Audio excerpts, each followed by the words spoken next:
अस्सलाम वालेकुम जी। Right in front of you मेरे मैट्रिक के वो सर्टिफिकेट्स हैं जो शो करते हैं कि आपके सर ने 1050 में से 975 स्कोर किया था और टॉप 20 में 6 पोजीशन थी। ना सिर्फ 6 पोजीशन बल्कि एक और सर्टिफिकेट मिला था 975 स्कोर और third position science male group में। और साइंस मेल ग्रुप में आप हैरान हो जाएंगे कि बायोलॉजी में 65 स्कोर नाइन्थ में, 75 मैट्रिक में। केमिस्ट्री ये लिखा हुआ है और आपको और सरप्राइज करूं, ये टोटल 75 में से थे। 75 out of 75, 74 out of 75, 73 out of 75। अब आपके जहन में क्वेश्चन आता है कि वाई सर और हाउ, मतलब कैसे, how was this even possible. और अब इसका बड़ा एक सिंपल सा सोल्यूशन होता है कि सर आप क्लास में बड़े लायक होंगे, टॉपर हुआ करेंगे, बट ऐसा नहीं है। मैं आपके सामने रिजल्ट रखता हूँ, सबूत के साथ आपको ये सिखाने की कोशिश करूँगा। 6th क्लास सेकंड पोजीशन, ठीक है जी। यहाँ पे I guess 3rd class second position है, 4th पोजीशन है। I was not the topper, 4th position है, ठीक है, 2nd पोजीशन है। तो ये आपको दिखाने का पर्पज़ ये है कि आई was not the best student of my class. एक स्टूडेंट हुआ करता था जो हमेशा मुझसे आगे रहा करता था और मैं कभी भी उसके साथ आउट कम्पीट मैंने उसको नहीं किया। क्यों? क्योंकि वो टॉपर था अपनी क्लास का। लेकिन ऐसा क्या हुआ, ऐसा मैंने क्या किया कि वो स्टूडेंट जो क्लास का टॉपर हुआ करता था उसकी बोर्ड में आई थी 20th पोजीशन और मेरी आ गई 3rd position. And if you want to know the reason why, तो ये वीडियो आपके लिए है। मैट्रिक के एग्ज़ाम में मेरी कुछ स्ट्रैटेजीज़ हुआ करती थी जिन्होंने मुझे उस टॉपर से आगे निकलने में मदद की थी। फॉर एग्ज़ाम्पल टाइम मैनेजमेंट की स्ट्रैटेजी, क्वेश्चन को अटेम्प्ट करने की स्ट्रैटेजी, पेपर प्रेजेंटेशन की स्ट्रैटेजी, ठीक है। उसके अलावा क्वेश्चन को स्टार्ट कैसे करना है, ब्रेनस्टॉर्मिंग की स्ट्रैटेजीज़। और ये सब का सब मुझे लगता था कि ये मैट्रिक के एग्ज़ाम तक ही लिमिटेड है। लेकिन you will be surprise to know that कि मेरी कल ही बात हुई है एक अपने स्टूडेंट से। उन्होंने सर आदिल रियाज गोंदल जो कि फर्स्ट पोजीशन होल्डर हैं सीएसएस में, उनका एक लेक्चर लिया है, फर्स्ट कोई ओरिएंटेशन क्लास थी। एंड उन्होंने मुझे 9 ऐसे पॉइंट्स बताए हैं कि जो सर आदिल रियाज ने शेयर किए हैं और वो सरप्राइजिंगली, और 9 में से 6 या 7 पॉइंट ऐसे हैं जो मेरी अपनी लाइफ की स्ट्रैटेजी में शामिल थे when I was in matric, ठीक है जी। मैट्रिक के एग्ज़ाम ने वही पॉइंट जो उन्होंने बताए हैं वो मेरे पास भी हुआ करते थे। तो समझ ये आ रही है कि आप चाहे मैट्रिक के टॉपर हो, चाहे सीएसएस के टॉपर हो, चाहे यूनिवर्सिटी के गोल्ड मेडलिस्ट हो, देयर इज़ समथिंग कॉमन। वो जो कॉमनैलिटी है आज आपके सामने मैं डिकोड करके रख रहा हूँ।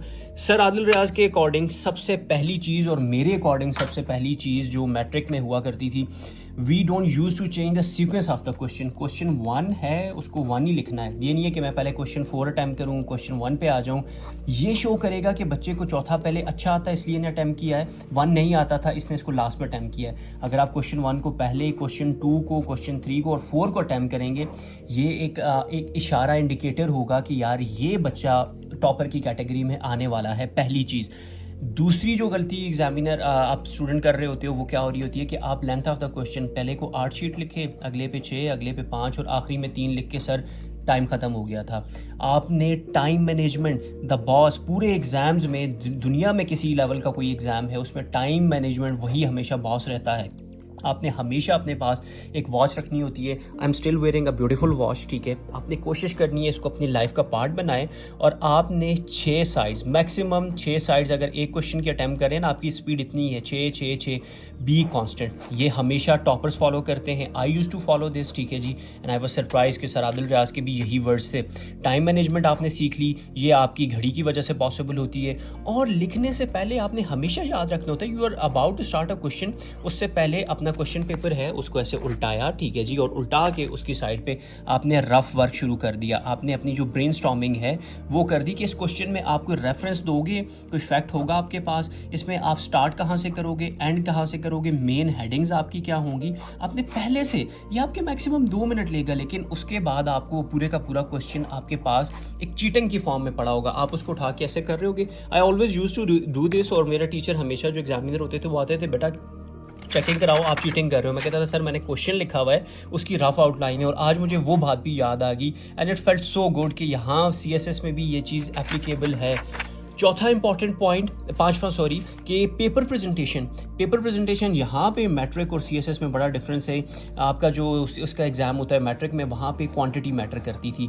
मैं जब भी अपना क्वेश्चन पेपर जो आंसर शीट होती थी एग्जामिनर को देता था, वो ऐसे उठाता था हाथ में और वो कहता था बेटा आपने कुछ शीट्स खाली रखी हुई हैं, और हर पेपर में वो चेक करते थे। क्योंकि मैं इतना ज़्यादा लिखा करता था। मुझे पता था कि यार मैट्रिक में क्वांटिटी देखी जाती है, लेकिन according to sir Adil Gondal, ठीक है जी, क्या है जी, यहाँ पे आपकी क्वालिटी देखी जाएगी।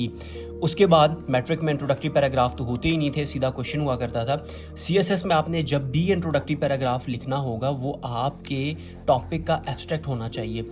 आपके इंट्रोडक्टरी पैराग्राफ में प्रॉब्लम, सॉल्यूशन, वे फॉरवर्ड दिखाई देने चाहिए। जो क्वेश्चन है उसकी एक शॉर्ट सी समरी जो होती है, आपने वो इंट्रोडक्टरी पैराग्राफ में दिखानी है।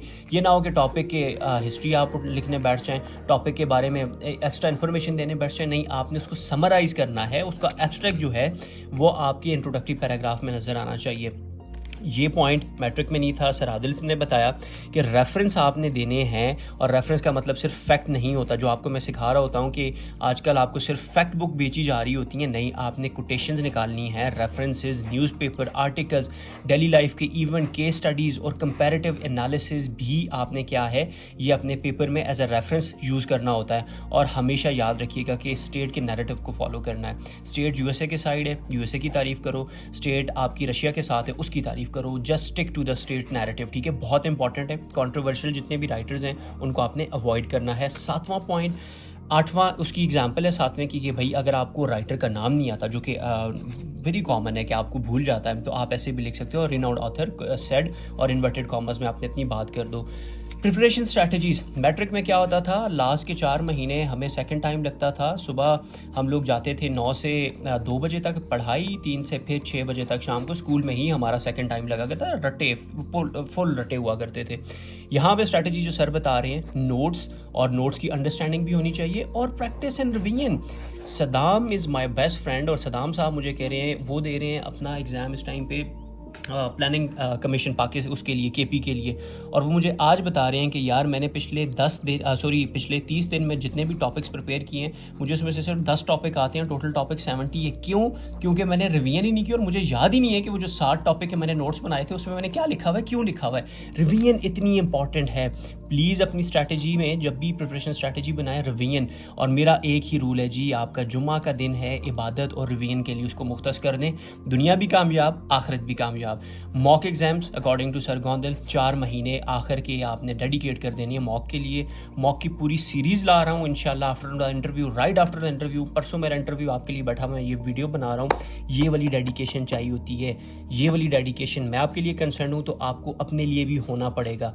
और एंड पे उन्होंने ये कहा कि भाई आपका जो 1500 वर्ड्स का भी ऐसे जो है वो क्वालिफाई हो जाता है अगर आपने क्या किया, ऑर्गेनाइजेशन कंप्लीट की, ऑर्गेनाइज रखा ऐसे को, रेलेवेंस हुई टॉपिक के साथ और क्लैरिटी हुई, और सिंपल लैंग्वेज में।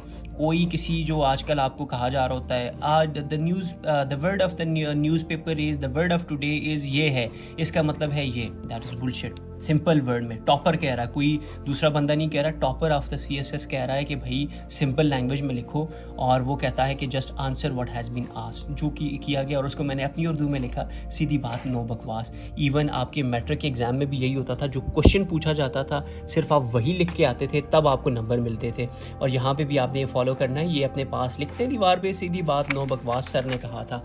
और लास्ट में बहुत इंपॉर्टेंट है, कटिंग, स्पेलिंग मिस्टेक्स, ये हमेशा आपको क्या करेंगी, एग्जामिनर उनको टॉलरेट नहीं करेगा, ये आपकी नेगेटिव मार्किंग की तरफ ले जाएंगी। विजुअल्स आपको दिखाता हूँ, ये पेपर आपके सामने आए ना, क्या रिएक्शन होगा आपका, लिटरली टेल मी कि आपका क्या रिएक्शन होगा। यार मतलब आप एकदम ये करोगे यार ये क्या है, मतलब ये वो रफ वर्क है ऐसे का जो मैं अपने लिए लिखा करता था, लेकिन हाँ ऐसे इस तरह लिखे जाते हैं शुरू में, जब आपको 2-2 दिन भी लगते हैं, दैट इज़ परफेक्टली फाइन, लिखने से घबराना नहीं होता।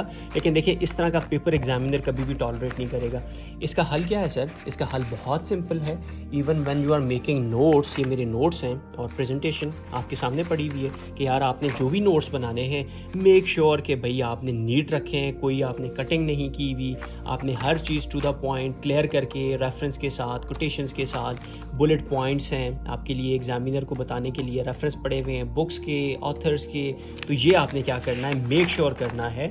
और ये नहीं है इम्प्रेस नहीं हो जाना नोट्स से, ये गलत नोट्स हैं, बहुत टाइम टेकिंग नोट्स थे, ये ऑलरेडी मैंने वीडियो में कवर किया हुआ है। तो आपने कोशिश ये करनी होती है कि even you are making rough notes ना, तो आपने क्या करना है, कहीं पे भी स्पेलिंग की गुंजाइश नहीं है, कहीं पे भी स्पेलिंग आपने गलत नहीं करने। और ये सर की पेपर प्रेजेंटेशन वाली बात भी वहीं पे आती है कि पेपर प्रेजेंटेशन बहुत इंपॉर्टेंट है आपकी, ठीक है। पेपर प्रेजेंटेशन के ऊपर पूरा मैं एक सेक्शन वो क्या प्लेलिस्ट निकालने लगा हूँ यूट्यूब के ऊपर, ठीक है जी। इंशाल्लाह उसमें आपकी सारी प्रॉब्लम्स क्लियर हो जाएंगी और इवैल्यूएशन और मॉक्स तो आपके शुरू हो ही रहे हैं इंशाल्लाह, उससे भी आपको बहुत फ़ायदा हो रहा होगा। So this was the video कि अगर आप में से कोई टॉपर बनना चाहता है, और आप में से ही होगा, जो वीडियो देख रहे हैं आप में से ही होगा भाई, कोई उसके साथ पार नहीं होते, मेरे साथ नहीं है, सर आदिल के साथ नहीं है, तो आपके साथ भी नहीं है। तो इफ़ यू वांट कि भाई ये वाला टैग आपके हाथ में भी ऐसे पकड़ा हुआ, आप इसको अपनी दीवार पे ऐसे चिपकाना चाहते हैं, तो आपने ये 9 पॉइंट्स जो मैंने आज आपको सिखाए, आपने मेक श्योर करना है कि आपने इनको फॉलो करना है। थैंक यू सो मच जी, और हमेशा याद रखिएगा, wear a good watch. Thank you जी, अल्लाह हाफिज़।